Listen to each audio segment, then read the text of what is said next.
Exeter with a chance to supply some early pressure.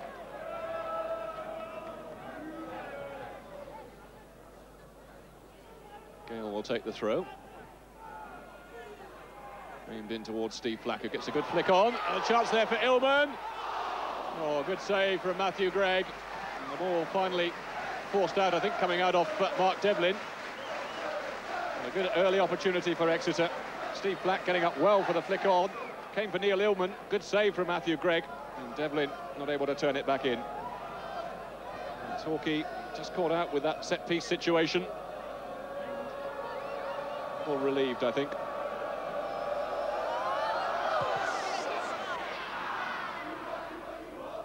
Flick on from Tully. Finding Rodney Jack. Keeps it in well. Sean Gale forced to concede the throw. Tully wanting to take it quickly. Now Gittings. Jack again. Well, it seems so tight on that touchline, but somehow he's finding some space. Good cross in as well towards Andy Gurney. And oh, that's the first of the game. And it's been turned in by Chris Ledbetter. And Torquay United celebrate in some style. Just over 5 minutes gone in this game. And Chris Ledbetter getting the goal, but it was Rodney Jack who set it up. Lovely cross in from him.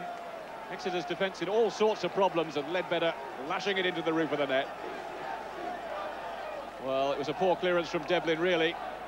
Should have done better with it, but Exeter's defence in disarray.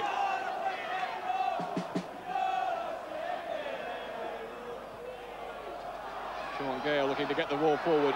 Headed away by Robinson. Devlin with the shot. Good effort. And Mark Devlin, who possibly will have to take some of the blame for the goal. Almost atoning for that error immediately. Good snapshot from him. And Matthew Gregg getting hands behind it to take the sting out of it. And Clayton looking to get it forward. Defensive header, though, from Sean Gale.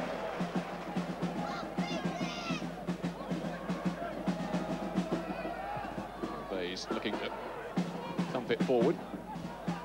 Came off Watson. Norman picking up the loose ball. Support from Richardson if he needs it. Probably should have played it a little quicker. Paul Gibbs is looking to get it clear. And in fact, Illman is penalised just for tapping at the ankles of Paul Gibbs.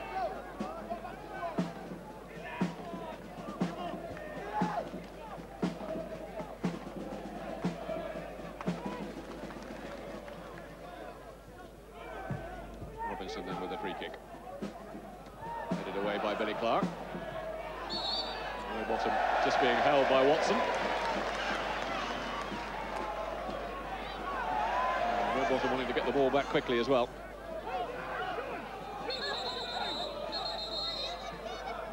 Mr. Pearce just wanting the free kick taken from the correct position.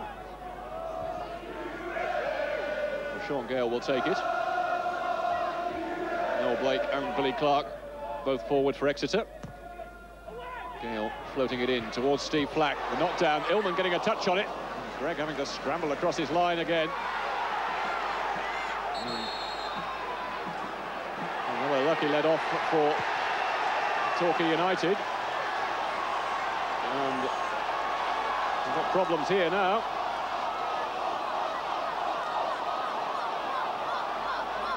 Well, Paul Gibbs is in trouble. I think Paul Gibbs is in trouble for just lashing out when the ball was on the goal line. Getting a stern lecture from Mickey Pearce.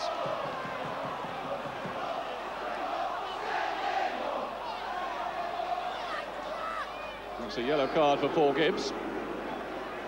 And what's the decision from Mr. Pearce? I think he may well have given a penalty. Well, that is sheer stupidity, and now there's a flare-up between John Gittings and Darren Rowbottom. And temperature just rising in that Torquay penalty area at the moment. Paul Gibbs appears to have given away a penalty for lashing out on the goal line after Matthew Gregg had saved the ball. So Darren Rowbottom with a chance to score his 15th of the season, which he does. And Exeter City back in this game. 11 minutes gone. Darren Rowbottom from the penalty spot. Well, he thumped that one right into the roof of the net. And you've got to feel a little sorry for Matthew Gregg, having made the initial save on the goal line. He's rather undone by some indiscipline elsewhere.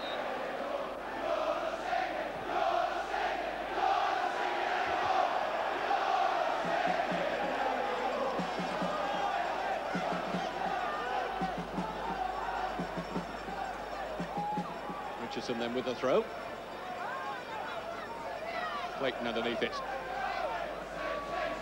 Noel Blake with the header, finding Steve Flack. And Flack is brought down. And there's a yellow card straight away for, I think it's Alex Watson, or is it Steve Flack, in fact, who's going to be penalised. Flack for diving through, I think, and just pushing. And Mr. Pearce making it plain he's not going to stand any nonsense at all. A bit of head tennis going on. We're getting just a little bit scrappy down this near touchline. Mr. Pearce has come across, he'll sort it all out. Gibbs looking to get it forward. He was caught by Rowbottom, in fact, but Rowbottom genuinely making a challenge for the ball.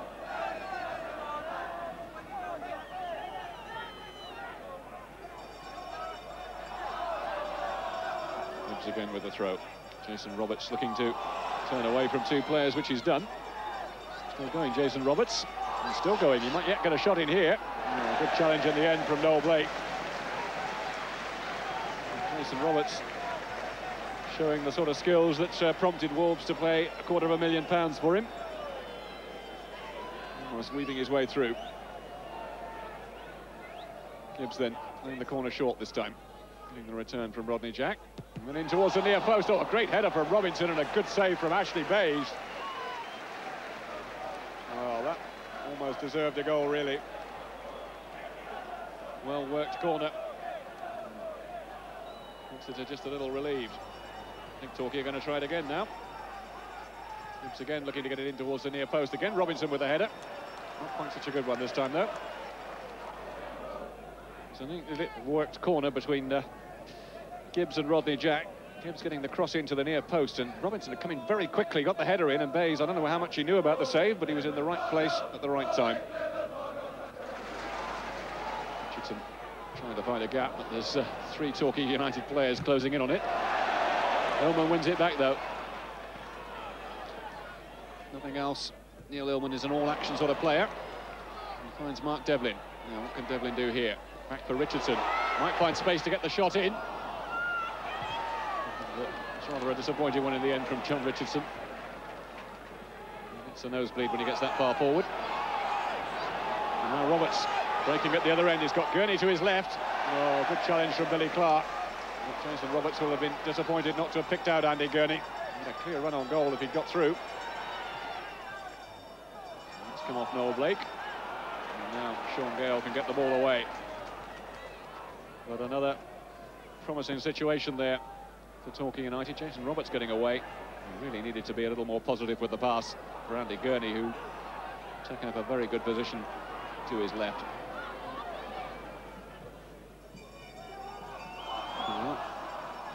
Matthew Gregg quite happy just to slow the game down. He's moved into injury time at the end of this first half. I'm sure he's waiting for his half-time cup of tea.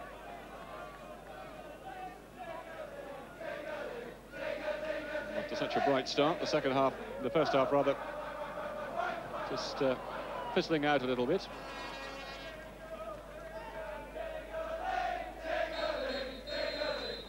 And there is the half-time whistle, in fact, from Mickey Pearce. No time for the throw-in to be taken. So, honours even here at St James's Park.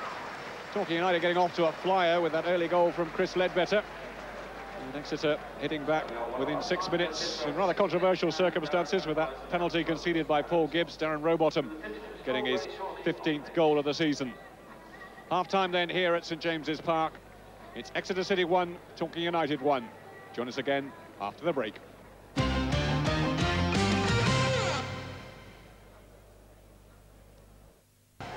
welcome back to St James's Park. The second half about to get underway. And the two teams locked together at a goal apiece.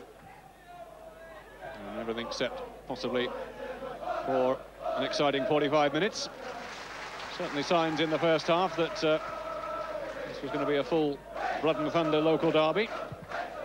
Fizzled out a little bit towards half-time, but it'll be interesting to see what effect the various conversations in the dressing room have on these two sides. No changes in personnel at this stage anyway. And Mark Devlin had a slightly mixed first half, quite influential in midfield, but possibly one of the players at fault for the Torquay United goal.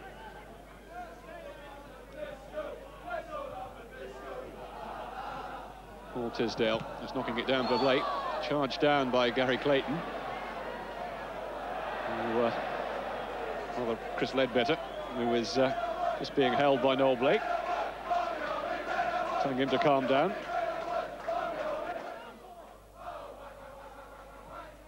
This is Devlin. One for Steve Flack to chase. And Watson taking no chances. Alec Watson, experienced campaigner, started his career at Liverpool, of course. He's an Anfield apprentice.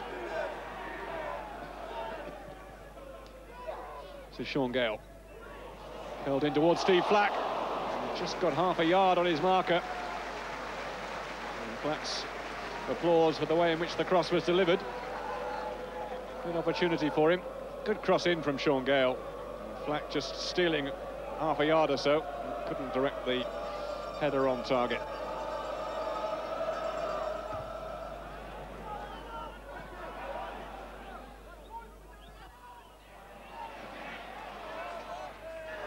Medlin getting it forward for Steve Flack. In towards Rowbottom. Might come for Illman. Oh, and Chris Ledbetter getting in very quickly with the challenge. Well, Illman's disappointed with himself, but I'm going to give some credit to Chris Ledbetter. He got across very quickly then when he spotted the danger.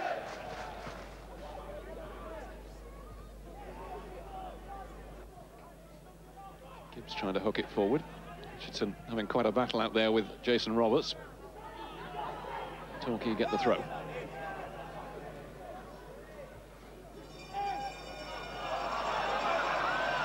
Not a good one from Paul Gibbs. Now Gibbs looking to get the cross in towards Clayton. Well, Ashley Bayes making a spectacular looking save. I'm not sure that the ball was actually on target. It's Ashley Bayes not taking any chances. Gary Clayton, the only man in the middle. Was that going to creep in? Well, certainly from that angle, looks as if Ashley Bayes made the right decision to take no chances. Well, substitution about to be made. Well, Neil Illman is going off, and he'll be replaced by Chris Fry. So, something of a tactical change, perhaps. I don't know whether Illman has got a knock. He certainly has had a pretty lively game so far. And the Exeter fans rather disappointed to see him depart. Clark with the clearance.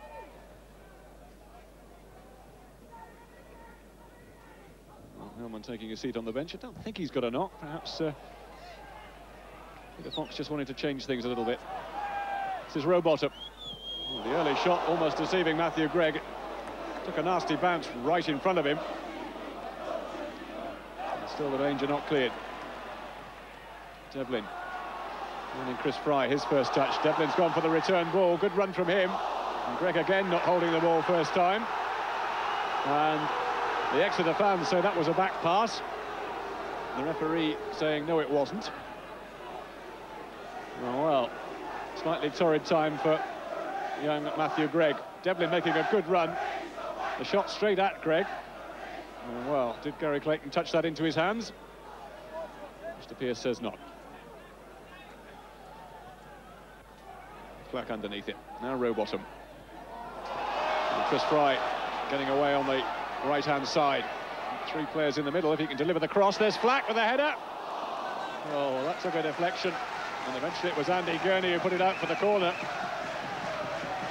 But, certainly that initial header from Steve Flack looks as if it might well have been goal-bound. Chris Fry getting in a good cross. It came off Gittings initially, and then Gurney putting it out for the corner.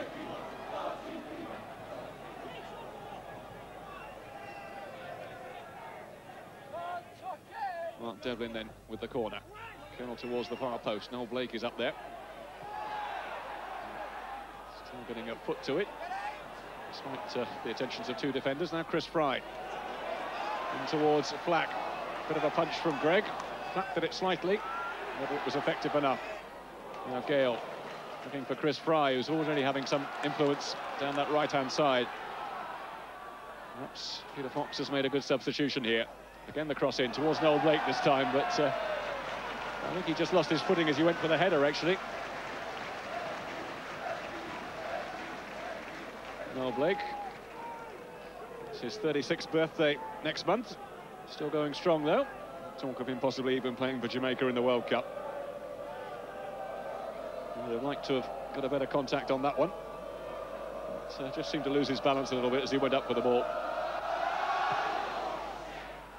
Peter Fox urging his troops on. He's one of those managers who, like his counterpart Kevin Hodges, likes to watch the game on his feet. It's a good ball forward towards Jason Roberts, who might just have got a bit of a nudge, and the referee says that's a penalty. Well, Richardson penalised for just a little nudge on Jason Roberts. Looked harmless enough. Mr. Pearce having no hesitation, pointing to the spot. Well, this was the incident, both going for the ball. Roberts taking a tumble. Richardson saying, well, it was just a clash. Well, Mr. Pearce has clearly courted controversy a few times. But Paul Gibbs, who gave away that penalty in the first half, now maybe has the chance to atone. Gibbs against Ashley Bayes, and he's hit it over the top. Well, my goodness me. The Exeter fans are delighted. And, well, you'd have put your money on Paul Gibbs to score. He scored 5 from the spot already this season, just catching the top of the bar. But much relief in the Exeter defence. Now Billy Clark. Gibbs looking to turn it forward again, but Clark is in the way. Gurney just getting a flick on. Roberts. There's Jack alongside him, try the shot himself. And comfortably brought down in the end by Ashley Bayes. Well, looks quite a prospect, young Jason Roberts. Not a good strike here, but Bayes pulling it down comfortably enough. Devlin underneath that one. And again. Now Gale, good ball forward for Rowbottom. Good strong challenge from Robinson, though. And Watson complaining that Greg had failed to come for the ball. And forced to put it out for the throw. Again, good solid defensive work from Torquay, and that's really been the key to their success this season. Very solid back three. Devlin with the header. Rowbottom is offside. Well, it's a sort of finish I guess we've come to expect from Darren Rowbottom. On the long throw, just half got away, but as the ball came over, Rowbottom a yard or so offside. And, still not causing too many problems for that Torquay defence. This man has caused a few problems for Exeter. He might cause another one here. Good layoff for Gurney. Oh, good challenge from Chris Fry. Well, that was great defending, really, from Chris Fry. He made a lot of ground up to make that tackle. Jason Roberts spotting Andy Gurney, spotting him well. Seemed to have laid the ball neatly into his path, but Fry somehow getting back there to make the challenge.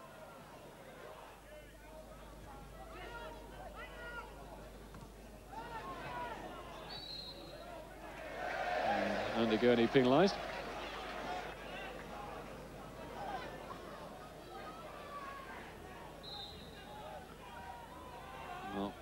Blake and Billy Clark both gone forward.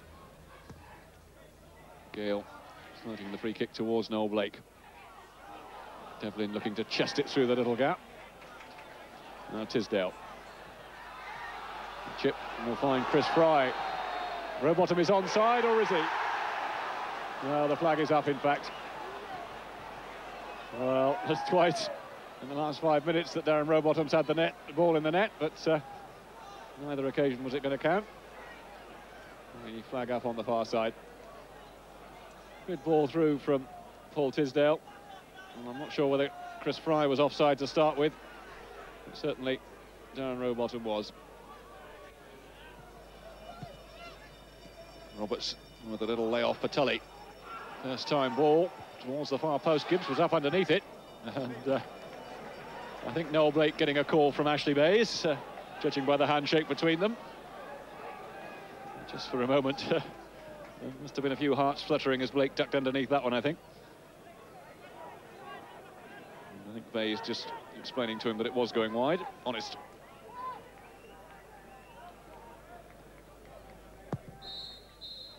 And there is the final whistle. Mr. Pearce adding on no time at all in this second half. And Honours finish even here at St James's Park, just as they did on Torquay United's last visit back in April. Chris Ledbetter getting the early goal for Torquay. And then Paul Gibbs giving away a controversial penalty, which Darren Rowbottom converted for his 15th goal of the season. So I suppose both sides will be satisfied with the point, although of course they would have liked all three. Final score then here at St James's Park. Exeter City 1, Torquay United 1. I think with a lot of talking points, the crowd got value for money.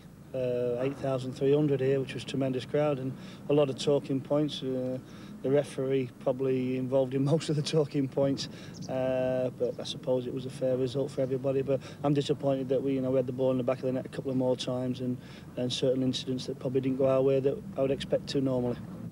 I'm delighted with the point. As I've always said, that anything away from home is good, and as long as you go then back home and win your home games. So I look at it as a very good point for us. It's a typical derby. At times it was really scrappy and some good things, lots of chances, and a typical derby. But I'm very pleased with the outcome. So 2 points and 2 places separating the sides in their race for promotion from Division 3. Exeter down to 6th and Torquay just outside the playoff zone in 8th. Last Saturday, followed by another midweek postponement. So United straining at the leash for some action, and yesterday's match against Macclesfield. Watching for us, Seth Conway. Roberts just shrugged off the ball a little. Wood played in field. Now Roberts to Mitchell, to Jack. Macclesfield looking to get plenty behind the ball, but Rodney Jack can keep going. Finds Mitchell. Not far away from the Torquay right back. Again, a super run from Rodney Jack. He really does look fired up for this game. And Mitchell met it on the volley. Just couldn't quite keep it down.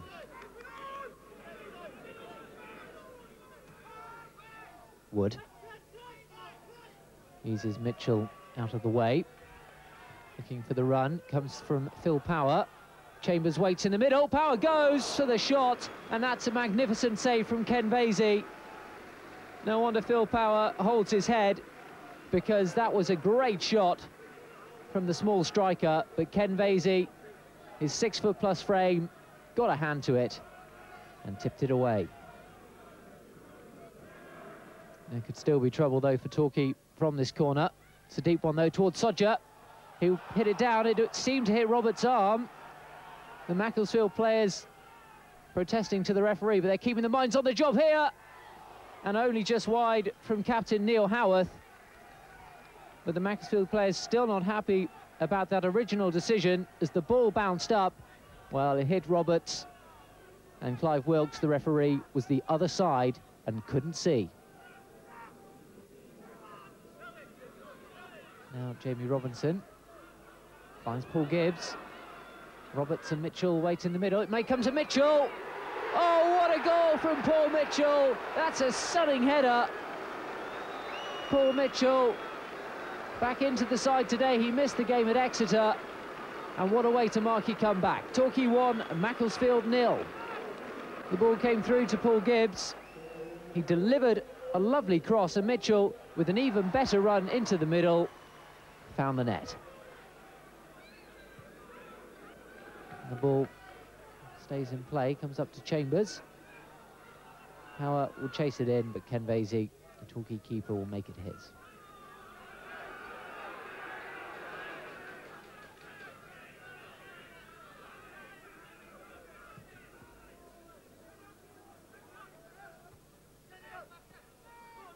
Donald, it's his mistake, finds Roberts, now into Rodney Jack.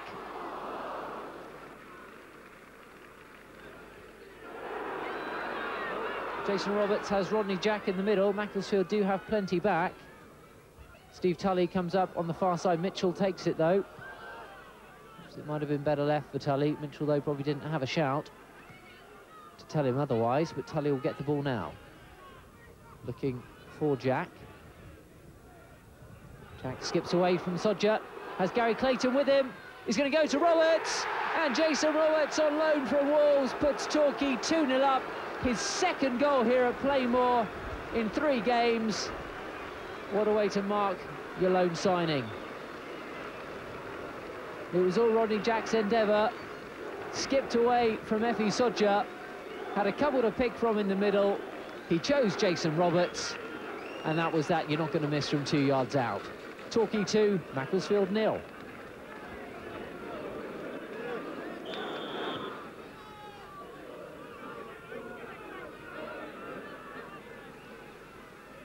Now Sorbo to McDonald. Comes to this side to John Askey. He may go for goal, and he wasn't far wide. Just needed a touch from one of those diving Macclesfield players to direct it goalward. John Askey, Macclesfield's the longest serving player. He wasn't far away from getting himself on the score sheet this afternoon.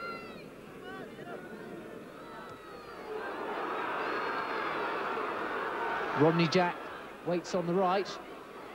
Roberts may just choose to go alone. It wasn't the best choice, running straight into the back of Eadie. Torquay can try and step up the danger once more with Roberts. It looked as though it should have gone back to Tully, but it'll go to Jack now. Heading for that byline as always. And forces the corner out of Ryan Price. Rodney Jack had one of his great games today. He's fitted in and out, but when he has come into this game, he really has caused Macclesfield some problems.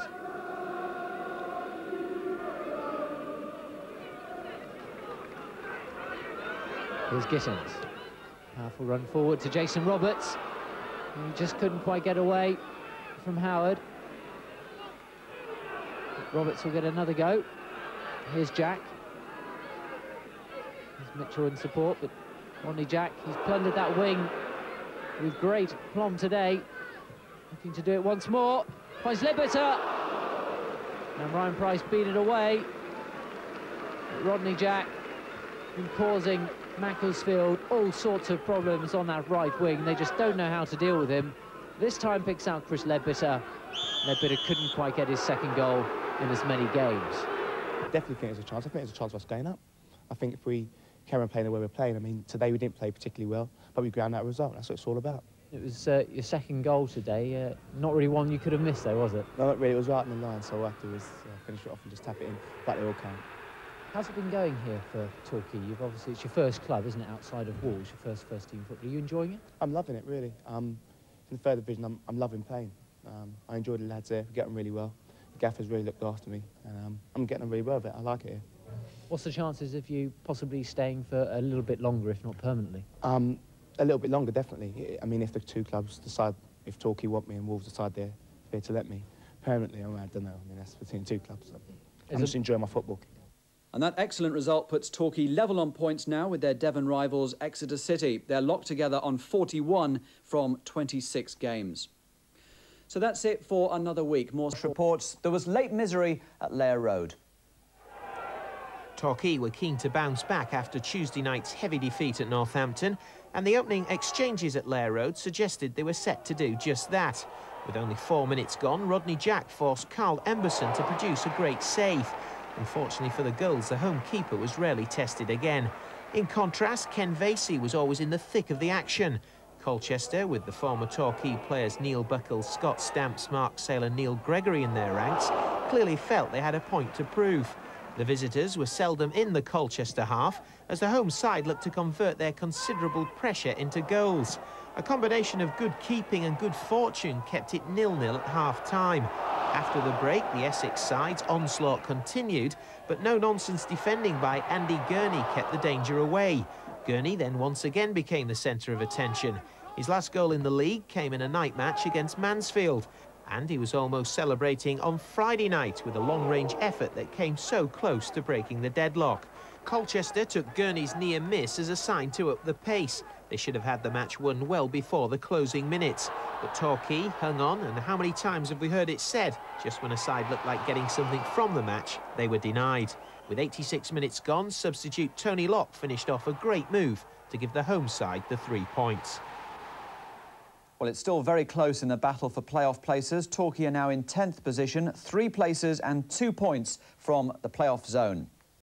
Impressive 3-0 win over Shrewsbury. Watching the action at Plainmoor, Seth Conway. Well, Torquay's topsy-turvy season continues here at Plainmoor with an encouraging 3-0 win. The goals came 2 in the first half from Andy Gurney and John Gittins. The third came in the second half from Jason Roberts in what turned out to be a fairly comfortable win. And Andy Gurney's going to try one! That's a superb goal from Andy Gurney. Andy Gurney caught hold of that one. Paul Edwards, he's known as the Eagle, is the Shrewsbury keeper. Despite flying across his goal, there was no way he could have kept that one out. Gibbs flights in the corner. Watson gets the touch. There's Gittins. Did it cross the line? The referee has given it. It did go in. John Gittins will claim his 7th goal of the season. Roberts uses the wind to hold the ball up and then sets off on a very pacey run. This could be a great goal from Roberts if he can finish. That's his answer. Jason Roberts already created the goal for himself with a run. The Shrewsbury defenders backed off him, had the chance to turn the edge of the area and beat Edwards from some 18 yards. So Torquay closed the gap on their Devon rivals Exeter City. Torquay United with promotion, the final destination. Trina Lake followed their progress. In a battle between the Seagulls of Brighton and the Gulls from Torquay, it was perhaps fitting that a right old flap in the penalty area led to the first goal of the game. Goalkeeper Kenny Vasey not convinced the ball had crossed the line, and the replay of Peter Smith's shot providing inconclusive evidence. Brighton have managed just 1 win at Gillingham's Priestfield Stadium, their temporary home this season, and on yesterday's evidence it's not hard to see why. The pace of loan signing Jason Roberts stretched their defence, and the big striker had only one thing in mind once he got into the penalty area. He's a confident lad, Jason, and with finishing power like this, he has every reason to be. Level pegging then at half-time, but only one team in it after the break, the men in white rampant. Rodney Jack's persistence set up nothing more than a half chance for Andy Gurney, but in the absence of any meaningful challenge, the free-scoring fullback let fly into the top corner. A spectacular strike from Gurney, 7 up for him on the score charts this season. With their noses in front, Torquay took the game by the scruff of the neck, and Roberts rose to the occasion in emphatic style. That's 5 goals in 9 games for the youngster from Wolves. Perhaps this spell with Torquay will do for his career what it did for Derby's Dean Sturridge, who's become a Premiership hot property since his brief stay at Plainmoor.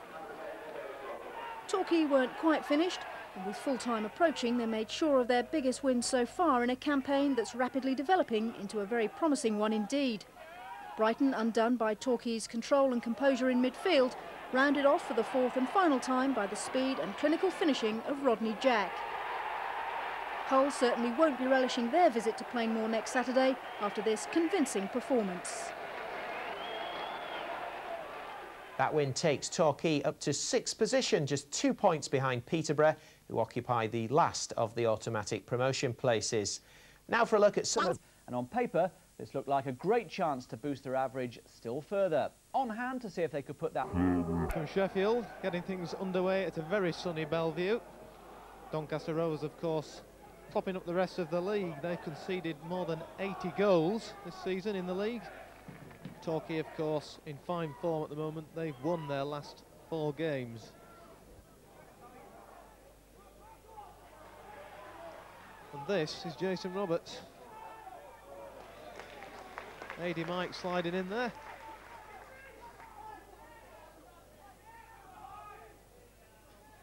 Gurney. Up to Roberts. Free kick then to the Gulls. Early stages here at Bellevue. And it will be Chris Ledbetter to take it. It's a dangerous one. The keeper came for it. A header by Gittins. It's still there. So is Gittins at far post there.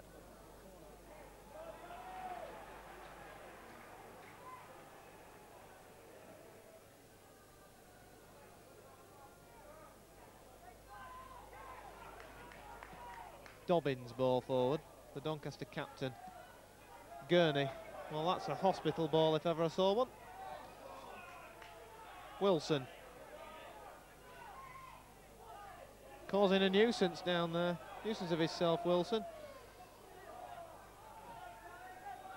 Pemberton gave it away, and that was unlucky, it almost fell for Clayton. Esdale. Harvey Cunningham.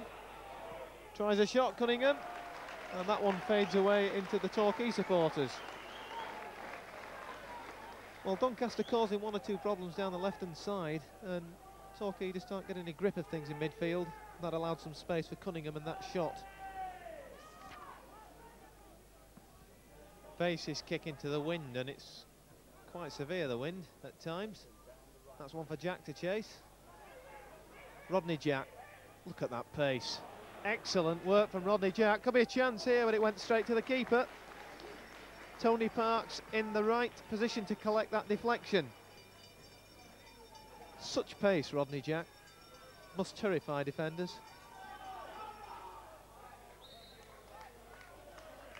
Pushing the back there, I think. Linesman signalling something of the sort. Referee very alert, spotted it immediately.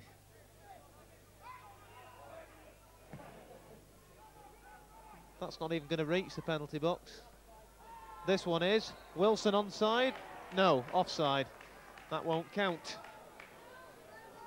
Well, that's risky playing the step-up procedure, but it worked a treat then for Torquay United. The linesman spotted that Wilson was offside.